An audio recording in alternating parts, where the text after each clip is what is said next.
오늘의 아침 묵상 주제는 내 삶을 하나님께 드린다는 의미는 무엇인가입니다. 성경 말씀은 고린도전서 6장 19절부터 20절입니다. 너희 몸은 너희가 하나님께로부터 받은 바 너희 가운데 계신 성령의 전인 줄을 알지 못하느냐? 너희는 너희 자신의 것이 아니라 값으로 산 것이 되었으니 그런즉 너희 몸으로 하나님께 영광을 돌리라. 아멘. 40 중반까지 평신도로서 섬길 때 주로 성가대를 또 잠시 찬양팀을 섬긴 적도 있었습니다. 그렇게 찬양의 은혜를 알고 즐겨 부르며 듣고는 합니다. 찬양을 통해서 때로는 하나님 앞에 회개하기도 하며 허락하신 은혜를 생각할 때 눈물 짓고는 합니다. 그런 찬양곡이 많지만 그 중에 하나는 주중에 하는 오늘의 아침 묵상의 배경음악으로 삼고 있는 내 삶의 이유라 하는 곡입니다. 이 곡을 처음 알게 되었을 때 따라 부르면서 많은 은혜를 받았습니다. 곡도 좋았지만 가사의 내용 하나하나가 바로 기독교 신앙의 기본 진리를 담고 있기 때문입니다. 예수는 내 힘이요 나의 기쁨 내 참 소망 그 이름의 생명이 내 삶의 이유라.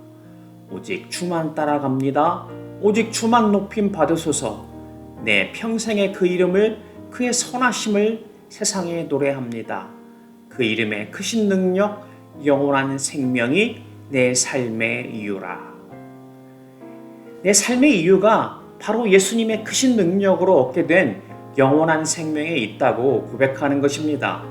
그래서 오직 예수만이 내 힘이요 기쁨이요 참 소망이요 생명이라고 하는 이유입니다.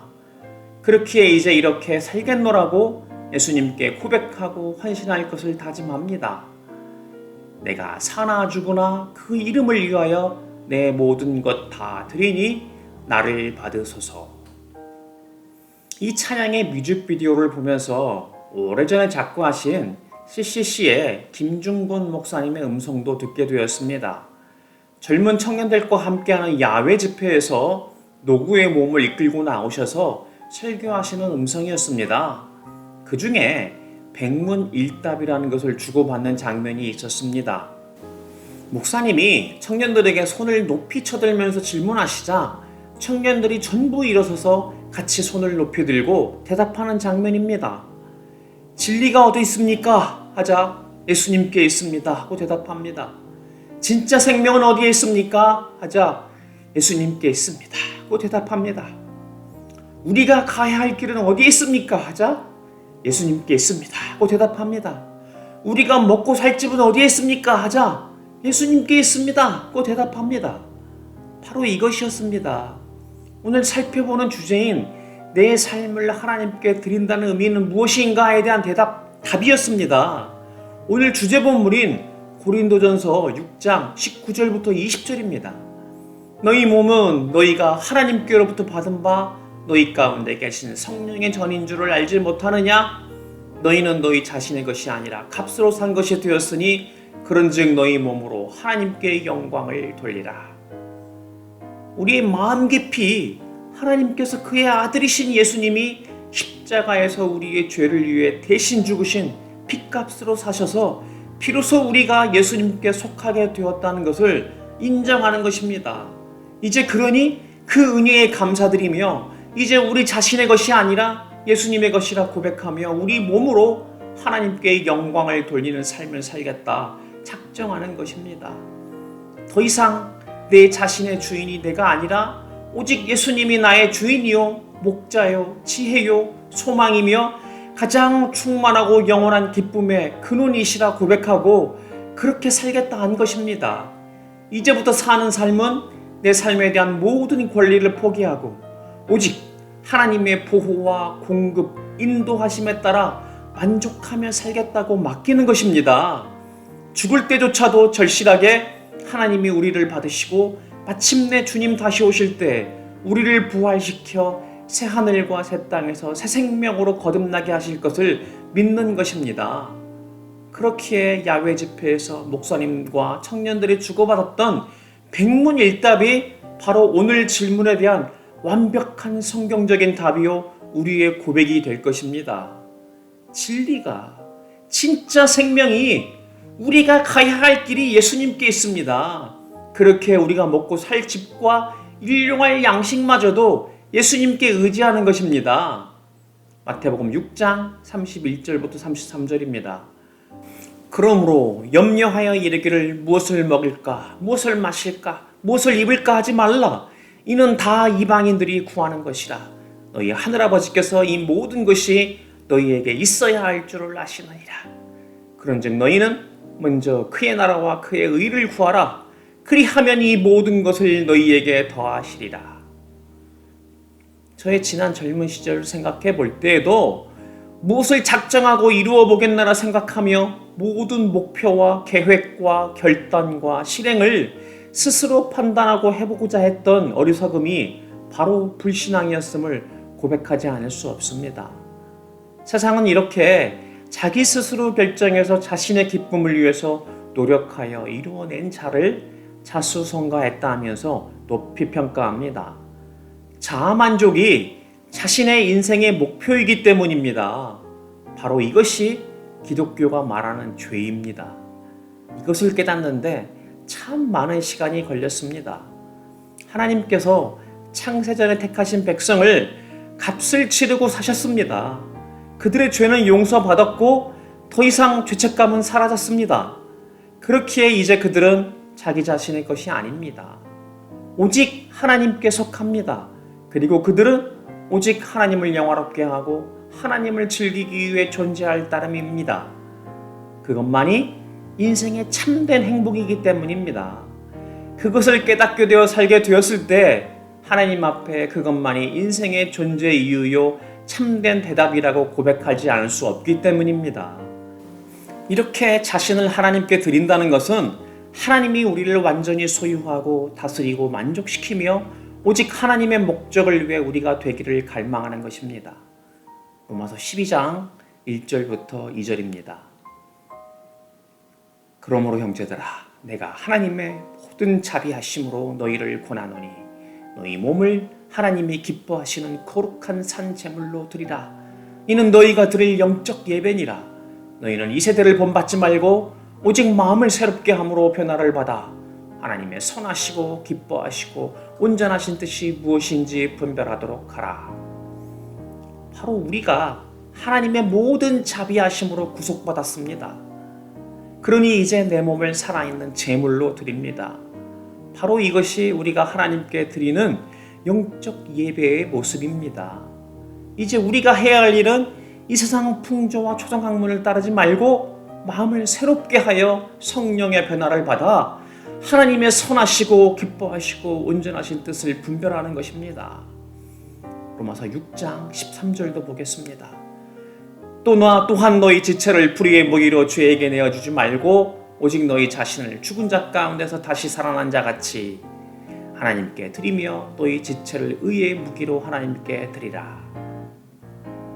이제 우리의 몸, 지체인 내 눈과 귀와 혀와 손, 팔과 다리, 기억, 생각마저도 하나님께 드리는 것입니다.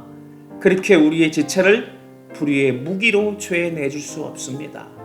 이제 우리는 세례를 받았으므로 주님과 함께 죽은 자 가운데서 다시 살아났습니다.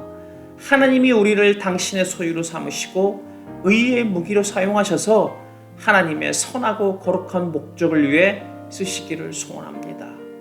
이렇게 믿음을 따라 산 자들에 대해 증거하는 내용이 바로 히브리서 11장입니다. 그 중에서 13절부터 16절입니다. 이 사람들은 다 믿음을 따라 죽었으며 약속을 받지 못하였으되 그것들을 멀리서 보고 환영하며 또 땅에서는 외국인과 나그네임을 증언하였으니 그들이 이같이 말하는 것은 자기들이 본향 찾는 자임을 나타남이라.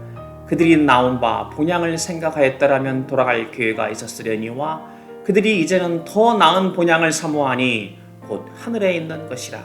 이러므로 하나님이 그들의 하나님이라 일컬음 받으심을 부끄러워하지 아니하시고 그들을 위하여 한 성을 예비하셨느니라.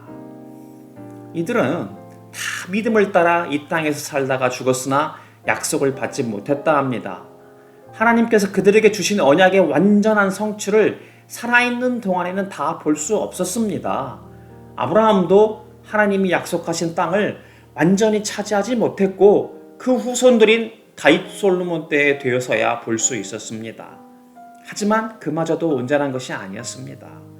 하나님의 구속사역은 예수님이 오셔서 선포하신 새 언약으로 인해 완성되었습니다. 그리고 주님 다시 오실 때 새 언약은 비로소 궁극적으로 하나님이 이 땅을 창조하신 목적을 완전히 이룰 것입니다.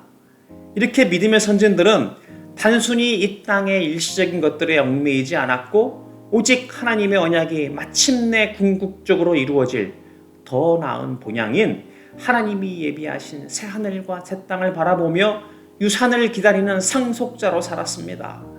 그래서 그들은 이 땅에 사는 동안 기꺼이 어떠한 궁핍과 혼란과 학대 가운데에서도 개의치 않았습니다. 히브리서 11장 36절부터 38절입니다. 또 어떤 이들은 조롱과 채찍질뿐 아니라 결박과 옥에 갇히는 시련도 받았으며 돌로 치는 것과 톱으로 켜는 것과 시험과 칼로 죽임을 당하고 양과 염소의 가죽을 입고 유리하여 궁핍과 환난과 학대를 받았으니 이런 사람은 세상이 감당하지 못하느니라. 그들이 광야와 산과 동굴과 토굴에 유리하였느니라. 자신의 삶을 하나님께 드린다는 의미는 바로 여기까지 이르는 것입니다. 믿음의 선진들은 기꺼이 히브리서 11장 25절의 말씀대로 도리어 하나님의 백성과 함께 고난받기를 잠시 죄악의 낙을 누리는 것보다 더 좋아했습니다. 어떻게 그들이 그렇게 할 수 있었습니까? 히브리서 11장 26절입니다. 그리스도를 위하여 받는 수모를 애굽의 모든 보화보다 더 큰 재물로 여겼으니 이는 상 주심을 바라봄이라. 세상의 어떤 보화보다도 그리스도를 위하여 받는 수모를 더 큰 재물로 여겼던 이유는 그들이 주님 다시 오실 때 상 주실 것을 바라보았기 때문입니다. 바라기는 오늘 주신 말씀을 통하여 내 삶을 하나님께 드리는 의미를 바로 알고 그대로 살기로 작정하는 복된 지체들이 되기를 축복합니다. 기도하겠습니다. 하나님 아버지, 저희가 예수를 믿노라 하면서도 정작 세상 풍조와 초등학문이라는 우상에 빠져 스스로를 만족시키고자 살았던 어리석음과 죄를 용서하여 주시옵소서. 그리고 이제 내 삶을 하나님께 드리는 것이 무엇인지 바로 깨닫고 히브리서 11장의 믿음의 선진들을 따라 살게 하여 주시옵소서. 더 이상 내 인생의 주인이 내 자신이 아니라 오직 하나님께서 우리를 당신의 소유로 삼으시고 의의 무기로 사용하셔서 하나님의 선하고 거룩한 목적을 위해서 주시옵소서. 그러기에 이제는 내가 사는 것이 아니요 오직 내 안에 그리스도께서 사시는 것을 잊지 않는 하나님 나라의 백성이요 예수 그리스도의 제자가 되게 하여 주시옵소서. 예수님 이름으로 간절히 기도드립니다. 아멘. 오늘도 주신 말씀으로 묵상하며 기도함으로 하루를 시작하고 세상 가운데서 승리하는 삶 살 수 있기를 축복합니다.